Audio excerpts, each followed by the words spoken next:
Hello everyone, আমি mister Omar. আশা করি আপনারা সকলেই ভালো আছেন। আপনারা অনেকে আমার ভিডিওর কমেন্টে জানতে চেয়েছেন ইউরোপে অথবা তথাকথিত আমি যে পর্তুগালে আছি, পর্তুগালে কোন কোন কাজের চাহিদা বেশি আর কোন কোন কাজ শিখে আসলে স্যালারি বেশি পাওয়া যাবে। এই ভিডিওতে তেমন কিছু কাজের বেসিক ধারণা দেওয়ার চেষ্টা করব। ভিডিওটি না টেনে দেখতে থাকুন। আপনি যদি আমার চ্যানেলে নতুন হয়ে থাকেন অবশ্যই চ্যানেলটিকে সাবস্ক্রাইব করে দিবেন, আর আমার ফেসবুকে একটা পেজ আছে মিস্টার ওমর নামে, সেটাকে ফলো দিয়ে রাখবেন। শুরুতে আমি এমন একটি কাজের কথা বলবো, সেটা ইউরোপের প্রত্যেকটা দেশেই ডিমান্ডেবল এবং অনেকের পছন্দনীয় কাজ। সেটা হচ্ছে রেস্টুরেন্ট রিলেটেড কাজ। আপনাদের অনেকের ধারণা ইউরোপে আসতে হলে প্রপারলি শেফ হয়ে আসতে হবে, সেটা আপনাদের ভুল ধারণা।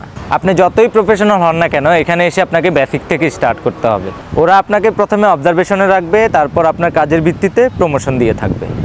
আপনাদের অনেকের কোশ্চেন থাকতে পারে ওয়েস্টার্নের কোন ধরনের কাজ শিখে আসলে ভালো হবে। আমি যেটা মনে করি বেসিক ধারণা বলতে ক্লিনার, পিকআপম্যান, অ্যাসিস্ট্যান্ট শেফ, সর্বশেষ ওয়েটারই করতে হলে অবশ্যই আপনাকে ভাষাগত যোগ্যতা থাকতে হবে অথবা ইংলিশে পারদর্শী হতে হবে।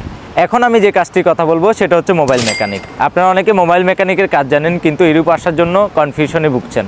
এই কাজটির ইউরোপে অনেক ডিমান্ড রয়েছে। আপনারা চাইলে এখানে এসে ভালো স্যালারি একটা জবও করতে পারেন, অথবা আপনি একটা দেশের টিআরসি কার্ড পাওয়ার পরে সেই দেশে একটা বিজনেসও স্টার্ট করতে পারবেন। এখন যে কাজটির কথা বলবো সেটা হচ্ছে ইন্টেরিয়র ডিজাইন। ইন্টেরিয়র ডিজাইন বলতে যারা ফ্লাইবোর্ডের কাজ জানেন অথবা কাঠমিস্ত্রির কাজ জানেন। ইউরোপের সৌন্দর্য রক্ষার্থে ইন্টেরিয়র কাজের বিশেষ ভূমিকা রয়েছে। যেমন বাসা বাড়ি, হোটেল, রেস্টুরেন্ট, ফ্যাক্টরি থেকে শুরু করে প্রত্যেকটা সেক্টরে ইট ও টাইলসের পরিবর্তে কাঠ এবং ফ্লাইবোর্ডের ব্যবহার করা হয়। ইউরোপে এই কাজটির প্রচুর ডিমান্ড রয়েছে। এখন যে কাজটির কথা বলবো সেটা হচ্ছে অটোমোবাইল বলতে গাড়ির মেকানিক। সাধারণত কথায় আছে ইউরোপে মানুষের চাইতে গাড়ি বেশি। আপনারা চাইলে অটোমোবাইলসের কাজ শিখে আসতে পারেন। ইউরোপে এই কাজটির প্রচুর ডিমান্ড রয়েছে। সর্বশেষ যে কাজটির কথা বলবো সেটা হচ্ছে ওয়েল্ডিং অথবা ঝালাইয়ের কাজ। এই কাজটিতে অনেক ধরন রয়েছে, তার মধ্যে সবচেয়ে বেশি ডিমান্ড রয়েছে জাহাজ ও ফ্যাক্টরির কাজে। এই কাজটির স্টার্টিং স্যালারি 1200 থেকে 1500 ইউরো হয়ে থাকে, আর সর্বোচ্চ স্যালারি 3500 থেকে 4000 ইউরো হয়ে থাকে। আপনারা চাইলে এই কাজটি শিখে আসতে পারেন।